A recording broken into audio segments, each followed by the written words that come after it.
The story of Miriam Rodriguez, revenge and justice. San Fernando is a small community in the state of Tamaulipas, Mexico. This community is located very close to the U.S. border, and its center is the city of San Fernando. It was a very unsafe city where ordinary people had to maneuver to live in peace. The criminal underworld of this municipality used to be dominated by the Los Zetas cartel. Many of the town's notorious crimes have been linked to this gang of thugs.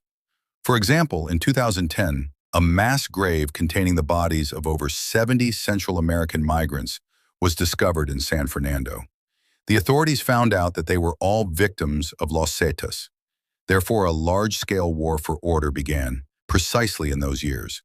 Law enforcement agencies tried to disperse large gangs, and those in turn broke up into small gangs and did whatever they wanted, most often remaining unpunished. They kidnapped people for ransom, sold illegal drugs, and much more. Miriam Elizabeth Rodriguez Martinez, born 5 February 1960, was an ordinary resident of San Fernando, leading a measured life. The woman worked all her life tirelessly to provide for her 3 children. And when the older daughter and son grew up, she parted with her husband, opened a small store of cowboy clothing, and lived with her youngest daughter Karen and her cohabitant, who later became her second husband. On January 23, 2014, unknown people kidnapped 20-year-old Karen while she was driving her pickup truck at the intersection of several streets in the city. In addition to the girl, the criminals also kidnapped her mechanic friend, who had knocked on the Rodriguez family's house that day, where Karen was already tied up. When 53-year-old Miriam discovered that her daughter was missing, she immediately called the police. The detectives realized that the criminals had chosen Karen for a reason. Indeed, a few days later, Miriam received a call from an unknown number. On the other end of the line, a gruff male voice informed her that Karen was in their possession. If Miriam wanted her daughter to survive, she would have to provide the kidnappers with a substantial sum of money. Despite having a small business, Miriam did not have this amount of money, but the woman went to several banks and took out a loan for this amount. After the money was transferred, the woman waited for a few more days, but Karen never returned home. After these events, the woman received several more calls, extorting money from her. The callers introduced themselves as cartel members and asked for additional information. When you have typically, the 2 comments on bother asking these kidnaps, "You can't mat the sum for my daughter's life." There were people willing to help the woman with information for a fee. Each time, Miriam handed over the amounts mentioned. But these were ordinary scammers and criminals who wanted to take advantage of a woman's severe mental wound. The police were also unable to help the mother. Or perhaps they didn't want to help. In any case, Miriam Rodriguez decided to take matters into her own hands. Initially, the woman decided to try her luck and contact the cartel's lords directly. Only one of them agreed to help her find out information about Karen's whereabouts in exchange for $2,000. The man introduced himself as L. Jr. and revealed that he had not personally witnessed the kidnapping. He claimed not to know anything about her daughter's fate. However, he promised to assist her in finding out more information. However, the man soon disappeared, leaving his mother in the dark. Miriam was not going to give up.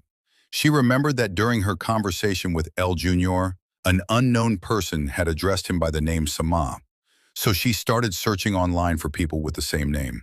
One day, Miriam came across a photo of a young girl who lived 2 hours away from the community and worked at an ice cream shop.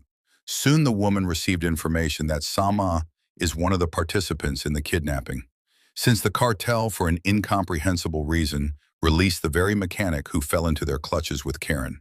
The man told Miriam that Sama was that day at the kidnapping, and then without raising his eyes, he told his mother that Karen is most likely already dead, and the woman already felt it. A few days before these events, Miriam told her eldest daughter Azalea that her mother's heart was broken because she felt Karen is no more. In the name of the memory of her daughter, and with a wild anger in her soul, Miriam decided to do what many people in Mexico did not dare. She decided to go to war against the cartel. Miriam said, "I have nothing left to lose. I will find everyone involved in the kidnapping of my daughter. They will pay for it." And soon enough, the woman managed to find the ice cream shop where the girl from the photo, standing next to Samara, worked. Miriam followed her and discovered that she was the villain's live-in partner. Next, Miriam Rodriguez changed her hairstyle, dyed her hair, made a fake ID card, and went to the couple's house under the guise of a social survey consultant. The mother fighter collected so much information about this person that when she went to the police, the investigator was amazed by the amount of work she had done. She gathered so much information, all by herself. I couldn't help but help Miriam find the people who kidnapped her daughter. It was an honor for me. The police officer's name has never been revealed because he is still a current officer. He also has a family and children. It is unknown how Sama found out that he was under suspicion. However, by the time the police arrived at his home with a warrant, he had already gone on the run. Miriam, on the other hand, did not give up. She continued her investigation, checking the involvement of other members of the cartel. The woman's eldest son, Luis Rodriguez, was very concerned about his mother. He tried to help her as much as he could. Therefore, he was aware of everything that was happening. In September 2014, Luis opened his store in the town of Ciudad Victoria as usual, when suddenly a very familiar-looking man entered. It was Sama. Luis was afraid of scaring the criminal away, so first he followed him, and then already called the police, which successfully arrested Samu. After the man was taken to the interrogation, he had to confess to what he had done, as well as to give up his accomplices. One of the kidnappers, 18-year-old Christian Gonzalez, made a deal with the investigation and pointed out the place where Karen was buried. Deep down, Miriam wanted to believe that this boy was wrong, but when the woman, along with the police, arrived at the ranch pointed out by Gonzalez, the mother's world collapsed. Law enforcement officers discovered the burial of several dozen bodies on the ranch. Initially, the forensic experts denied that her daughter's remains were among the bodies, but when the woman personally found her daughter's scarf and car pillow on the ranch, the investigation became more thorough. As a result, Karen's femur was identified by the experts. This was officially confirmed. When Miriam came to listen to the interrogation of 18-year-old Christian Gonzalez, she saw a scared boy who asked her to call his mother and give him something to eat. Miriam gave him her lunch, saying that regardless of his actions, he was a child and she was a mother. After the names of the criminals were revealed, the police launched a full-scale investigation. It turned out that many of the gang members had already left the business and were trying to start a new life. Enrique Flores, one of the participants, was arrested while attending a church service. Of course, the police invasion of the holy monastery greatly angered parishioners and clergy.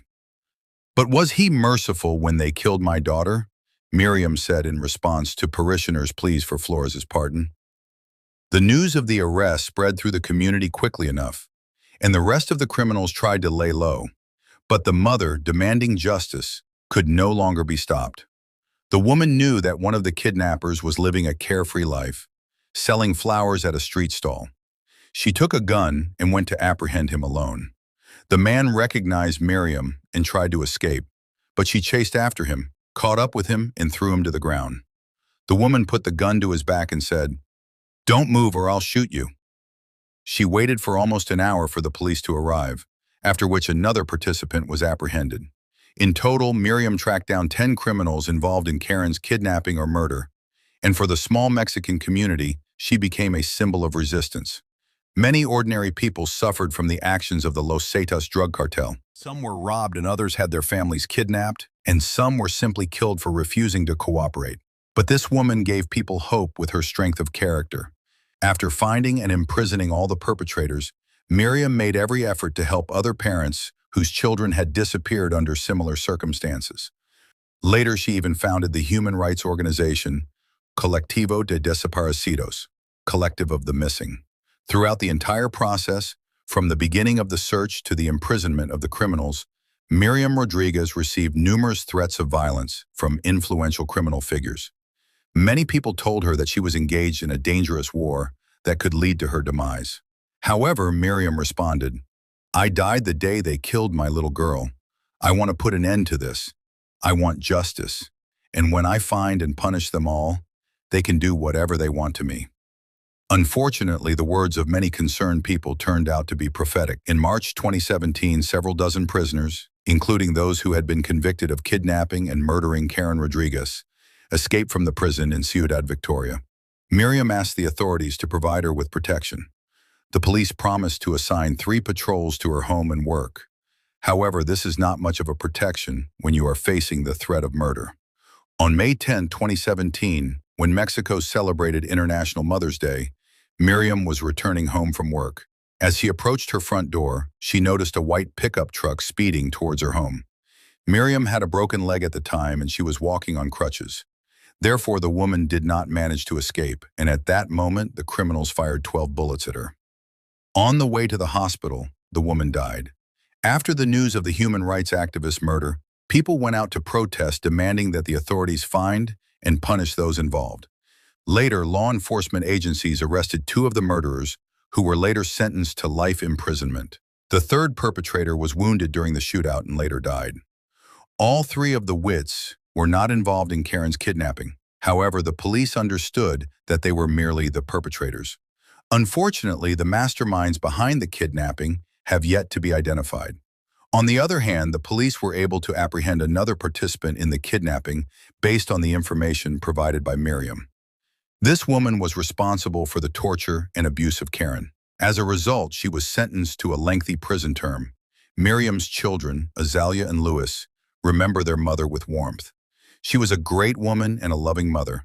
Therefore, I accepted the offer to lead her movement for fair investigations into the search for missing children with honor, said Miriam's son. People remember and love Miriam.